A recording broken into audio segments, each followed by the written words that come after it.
Et si je te disais qu'en seulement 7 jours, tu pourrais changer complètement la manière dont tu penses, agis et affrontes la vie? Pas avec des formules magiques, ni avec de la motivation vide, mais avec une philosophie éprouvée au fil des siècles qui a forgé des empereurs, des guerriers et des sages, le stoïcisme. Imagine cela. Tu te lèves sans anxiété, sans dépendre de ton téléphone. Les commentaires négatifs ne t'affectent plus. Tu ne réagis plus par impulsion. Au lieu de cela, tu choisis comment agir. Tu maîtrises ton esprit. Tu contrôles tes émotions. Tu marches avec un but. Les gens commencent à le remarquer et tu deviens méconnaissable, même pour toi-même. Dans cette vidéo, je ne vais pas te donner des théories ennuyeuses. Je vais te donner 10 leçons stoïciennes pratiques et puissantes que tu peux appliquer dès aujourd'hui. Chacune est un défi, un outil, une clé pour te libérer du chaos et te rapprocher de ta meilleure version. Mais il y a une condition. Tu dois rester jusqu'à la fin, car la dernière leçon est celle qui relie tout. Celle que peu de gens connaissent et qui pourrait marquer un avant et un après dans ta vie. Prépare-toi, ce qui vient n'est pas facile, mais c'est ce dont tu as besoin. Avant de continuer, je veux que tu prennes 1 minute, que tu ailles dans la boîte de commentaires et que tu écrives « Je suis prête à devenir méconnaissable, je commence aujourd'hui ». Avec ce simple acte, tu t'engages à prendre le contrôle de ton esprit et à vivre avec discipline. Écris-le maintenant et commençons. 1. Contrôle ce que tu peux, lâche ce que tu ne peux pas. C'est la base du stoïcisme, la distinction entre ce qui est en toi et ce qui est hors de toi. Toute souffrance inutile naît lorsque tu essaies de contrôler ce qui ne t'appartient pas. Quand tu t'accroches au résultat, à l'opinion des autres, à ce qui est déjà passé ou à ce qui ne s'est pas encore produit, tu perds ce qui t'appartient vraiment. Ton esprit, ton attitude, ta volonté. Le vrai pouvoir réside dans l'intérieur. Tes pensées, tes choix, ta réponse à la vie. Là se trouve ta liberté. Personne ne peut te l'enlever. Tout ce qui est externe est instable, incertain et échappe à ton contrôle. Si tu construis ta paix sur ce qui est externe, ta paix sera fragile. Mais si tu la construis à l'intérieur de toi, personne ne pourra la détruire. Cette leçon n'est pas de la résignation, c'est de la sagesse pratique. Il ne s'agit pas d'être indifférent, mais d'être intelligent. Dépenser de l'énergie à ce que tu ne peux pas changer, c'est la perdre. L'utiliser pour ce que tu peux changer, c'est grandir. La maîtrise de soi commence ici. Accepter que tu ne peux pas contrôler le monde, mais que tu peux te contrôler toi-même. Cette acceptation ne te rend pas plus faible, elle te rend plus fort. Elle te donne une direction, t'aide à concentrer ton énergie sur ce qui compte vraiment. Le chaos externe peut continuer, l'incertitude ne disparaît pas, mais toi, tu décides comment marcher à travers tout ça. Tu décides quelle pensée cultiver, tu choisis quelle attitude adopter, tu choisis comment agir, et ça suffit. Vis cette leçon, et tu commenceras à voir clairement ce que d'autres ne voient pas encore. Que la vraie force n'est pas de changer le monde, mais de changer ta relation avec lui. Comme disait un philosophe stoïcien, « Certaines choses dépendent de nous, d'autres non. » Épictète. Avant de continuer, je te serais reconnaissant de bien vouloir aimer et partager cette vidéo pour qu'elle puisse atteindre beaucoup plus de personnes. Et si tu ne veux rien manquer de mes vidéos futures, abonne-toi et active la cloche. 2. Commence ta journée en te préparant au pire. Chaque jour amène son lot d'inattendus. Des personnes difficiles, des situations injustes, des obstacles que tu n'as pas demandés. Le stoïcisme ne te promet pas une vie sans problème, mais un esprit prêt à les affronter avec fermeté. Et cette préparation commence avant même le début de la journée. Anticiper la difficulté n'est pas sombrer dans le pessimisme, c'est pratiquer le courage. C'est reconnaître que le monde n'est pas obligé de te satisfaire, que les autres agiront selon leur nature, pas selon tes attentes, et que si tu es surpris par ce qui est inévitable, la faute ne revient pas au monde, mais à ta préparation. Se préparer au pire ne signifie pas vivre dans la peur, mais vivre avec clarté. Cela signifie enlever à l'adversité son pouvoir de te déstabiliser. Lorsque tu sais qu'une situation peut mal tourner et que tu y es confronté, cela ne te brise pas. Tu affrontes simplement, sans drame, sans surprise, avec présence. Cette attitude ne durcit pas ton cœur, elle le renforce. Elle ne te rend pas insensible, elle te rend conscient. Tu cesses de résister à ce qui se passe et tu apprends à répondre avec sagesse. Tu deviens le maître de tes réactions et ainsi, chaque jour, au lieu d'être victime des circonstances, tu deviens l'auteur de ton caractère. Commence ta journée avec cette clarté. Attends-toi à ce que ce soit difficile. Accepte-le si cela arrive, reste ferme si cela te frappe et continue à agir en accord avec tes valeurs. C'est la pratique stoïcienne. Ne pas chercher une vie sans obstacles, mais une mentalité qui marche avec détermination au-dessus d'eux. Parce que tu ne peux pas contrôler ce que le monde te lancera aujourd'hui, mais tu peux contrôler l'esprit avec lequel tu vas le recevoir. Comme disait un autre stoïcien, « Aujourd'hui, je rencontrerai l'intromission, l'ingratitude, l'arrogance, la malhonnêteté, l'envie et l'hostilité. » Marc Aurèle. 3. Pratique l'inconfort volontaire. Le confort constant affaiblit l'esprit. La douceur prolongée émousse le caractère. La volonté devient fragile quand elle n'est pas confrontée à la résistance. Le stoïque le sait. C'est pourquoi il ne fuit pas l'inconfort, il le recherche délibérément. Pas par plaisir, mais pour la force. Pas par punition, mais par discipline. L'inconfort volontaire est un entraînement. C'est une déclaration quotidienne. Tu ne seras pas esclave de tes désirs. Tu ne dépendras pas du plaisir pour agir. Tu n'as pas besoin que tout soit parfait pour avancer. Tu t'exposes à la difficulté, à l'austérité, à l'inconfort, parce que tu comprends que cette friction est la forge du caractère. L'âme se renforce, non par les mots, mais par l'action. L'inconfort choisi te prépare à l'inconfort inévitable. Il te renforce avant que la vie ne le fasse par la force. Chaque fois que tu choisis ce qui est difficile, tu renforces le muscle invisible de la constance, de la tempérance et de la maîtrise de soi. Le stoïque n'attend pas que le chaos arrive pour découvrir s'il est fort. Il se prépare chaque jour parce qu'il sait que ce qui est confortable n'enseigne pas, ce qui est facile ne transforme pas, et le plaisir sans limite affaiblit. Vivre avec une discipline volontaire est une forme de liberté. Tu brises la dépendance, brises le besoin, brises la peur. Tu ne deviens pas insensible, tu deviens résistant. Tu ne deviens pas froid, tu deviens ferme. 4. Élimine les plaintes. La plainte est le bruit d'un esprit qui n'a pas encore accepté la réalité. C'est une fuite inutile, un soulagement vide qui ne résout rien. Se plaindre, c'est dépenser de l'énergie à pointer ce qui fait mal, sans faire un seul pas vers ce qui peut être changé. C'est répéter la même chose en espérant de la compréhension, alors que ce dont tu as besoin, c'est d'action. Le stoïque comprend que chaque mot a du poids, et la plainte, lorsqu'elle est répétée, devient une habitude. Une habitude qui affaiblit, qui entraîne l'esprit à chercher ce qui est négatif, qui conditionne le regard à trouver le mal même dans le bien. Ainsi, l'esprit se rétrécit, s'éteint. Faire taire la plainte, ce n'est pas ignorer la difficulté, c'est apprendre à l'affronter sans la transformer en discours. C'est parler moins des problèmes et plus des solutions. C'est ne pas permettre à ce qui t'affecte de l'extérieur de te contaminer intérieurement. Chaque fois que tu choisis le silence au lieu de la plainte, tu cultives la force intérieure, non pas pour réprimer ce que tu ressens, mais pour le gouverner. Tu ne deviens pas esclave des lamentations, ni contaminé par la négativité que d'autres répètent sans penser. Parce que le stoïque ne cherche pas la compassion, il cherche la clarté. Il ne cherche pas le réconfort facile, il cherche la maîtrise de soi. Une semaine sans plainte transforme ta perception, car en te débarrassant de l'habitude de pointer ce qui va mal, tu commences à remarquer ce qui va bien. L'attention se réorganise, le caractère s'élève, l'esprit se libère. Ne te plains pas, ne répète pas que la vie est dure, tu le sais déjà. Ce qui est important, c'est qui tu choisis d'être au milieu de cette dureté. Et tandis que les autres se plaignent, tu avances en silence, avec fermeté, avec concentration, parce que tu sais que la plainte ne te construit pas. Mais le silence, oui. Ne dis pas que la vie est dure, accepte-la comme elle est. Marc Aurèle, dans Memento Mori, rappelle que tu vas mourir. Ce souvenir de ta mort n'est pas morbide, c'est un éveil. C'est mettre fin à l'illusion que tu as du temps infini.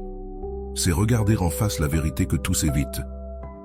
Chaque jour qui passe est un jour de moins, et l'horloge ne s'arrête pas, même si toi, tu fais une pause. L'esprit stoïque ne fuit pas la mort, il la contemple, non pour en avoir peur, mais pour honorer la vie. La mort n'est pas une ennemie, c'est une maîtresse. Elle te montre la fragilité, la brièveté, l'essentiel, Elle t'oblige à voir ce qui compte, à couper ce qui est superficiel, à cesser de remettre à demain ce que tu sais que tu dois faire. Memento mori n'est pas la tristesse, c'est l'urgence. Ce n'est pas le désespoir, c'est l'attention. Quand tu te rappelles que tu vas mourir, tu cesses de vivre comme si tu étais éternel. Chaque conversation prend du sens, chaque action devient une décision, chaque jour se transforme en opportunité. Tu ne vis plus en pilote automatique, tu vis éveillé. Le temps ne se perd pas, c'est toi qui le perds dans les distractions, les plaintes, les promesses vides et l'attente du moment parfait. Mais il n'y a pas d'autre moment, c'est maintenant ou jamais. Demain est une supposition, le présent est une certitude. Memento mori est un appel à l'action, c'est mettre de l'ordre, laisser de côté le trivial, parler avec vérité, aimer avec présence, agir avec intention. Parce que tu ne sais pas combien de pages restent dans ton histoire, mais tu sais qu'aujourd'hui tu en as une blanche. L'esprit stoïque vit comme si chaque jour était le dernier, non pas par désespoir mais par respect, respect de la vie, du temps, de soi-même. Comprendre que tu vas mourir ne te vole pas la vie, cela te la rend. Rappelle-toi la mort et tu commenceras enfin à vivre. La citation stoïque n'est pas que nous ayons peu de temps, mais que nous gaspillons beaucoup. Maîtrise tes émotions, ne les réprime pas. Les émotions sont inévitables, mais la façon dont tu les gères est un choix. L'esprit stoïque ne cherche pas à supprimer ce qu'il ressent, mais à le comprendre. Les émotions sont des signes, non des ordres. Elles ne sont pas un ennemi à éliminer, mais une occasion de mieux te comprendre et de mieux te gouverner. Le sage observe ses émotions avec la même calme avec laquelle il observe une tempête, reconnaissant leur présence sans se laisser emporter par elle. Il ne se permet pas d'être esclave de ses impulsions. Il ne réagit pas aveuglément, il répond.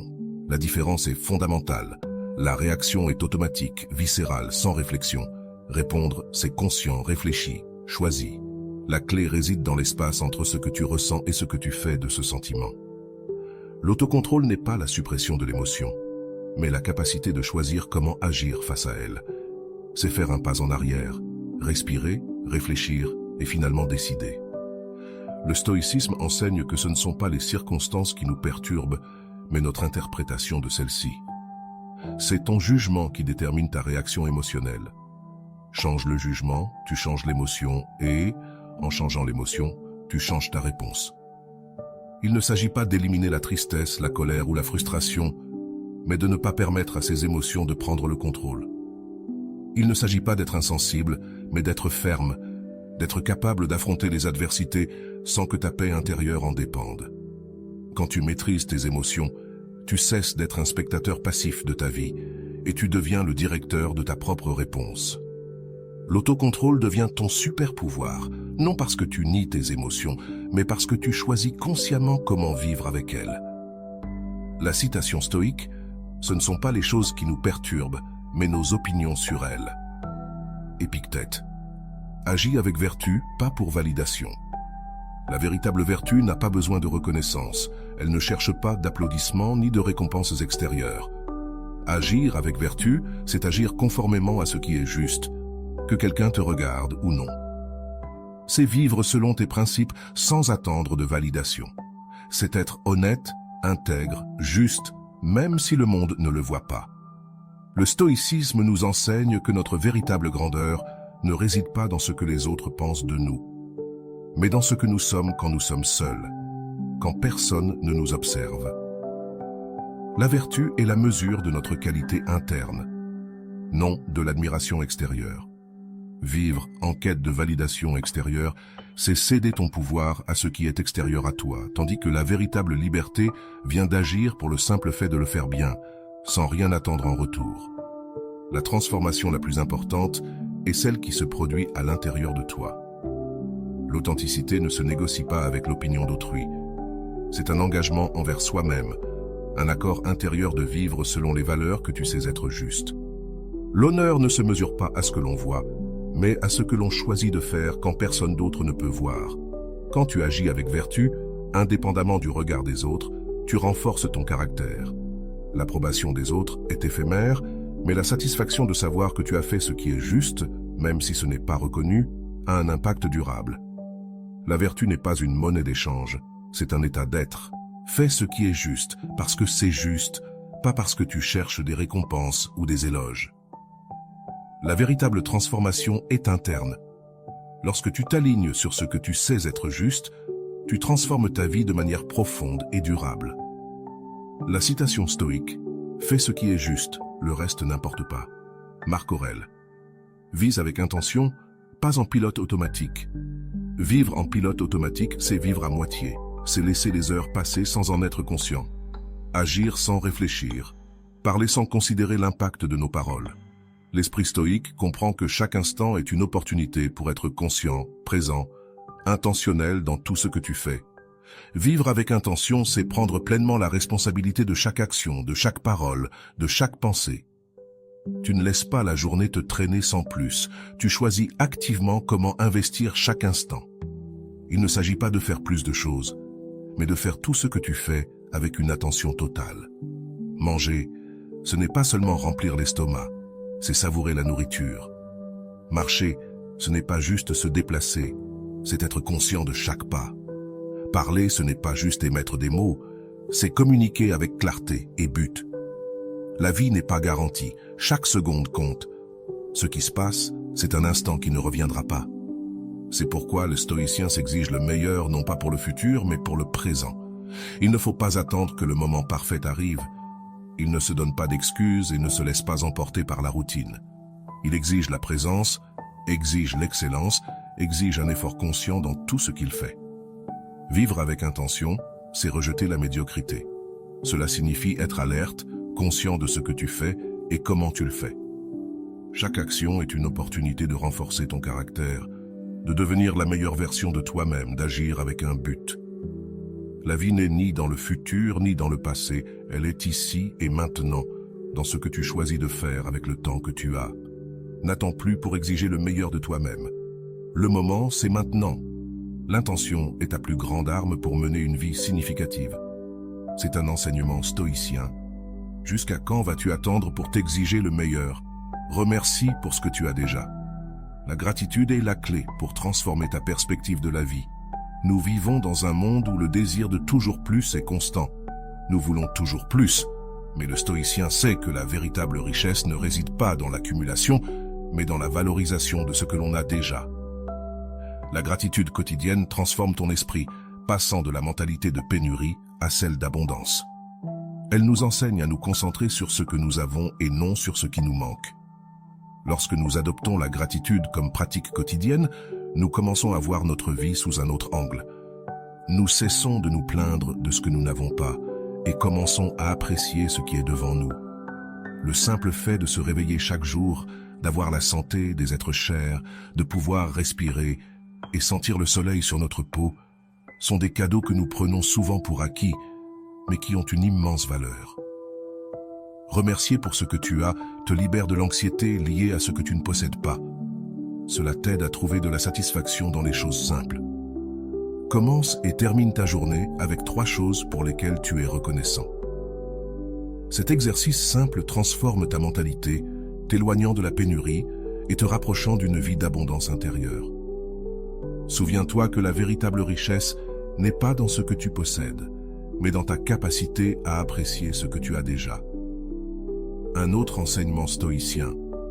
La richesse ne consiste pas à avoir de grandes possessions, mais à avoir peu de besoins. Épictète. Fais le bien aujourd'hui sans attendre quoi que ce soit en retour. L'acte de faire le bien ne devrait pas être conditionné par la reconnaissance ou la récompense. La véritable bonté réside dans l'action désintéressée, d'en faire ce qui est juste sans attendre rien en retour. Aider les autres ne devrait pas être une transaction, mais une manifestation de ton caractère. Le stoïcien comprend que la vertu réside dans l'action, pas dans la réception. La véritable générosité apparaît quand on agit sans attendre de reconnaissance. Aider les autres de manière anonyme purifie l'âme, car tu ne le fais pas pour que l'on t'apprécie ou te loue, mais parce que tu sais que c'est ce qu'il faut faire. Dans le silence de l'action désintéressée, la pureté du cœur se révèle. Peu importe si l'autre sait qui l'a aidé. Ce qui est important, c'est que toi tu le sais, et c'est suffisant. En pratiquant la bonté sans attendre de récompense, tu te libères des chaînes de l'ego. Tu ne cherches ni validation, ni louange.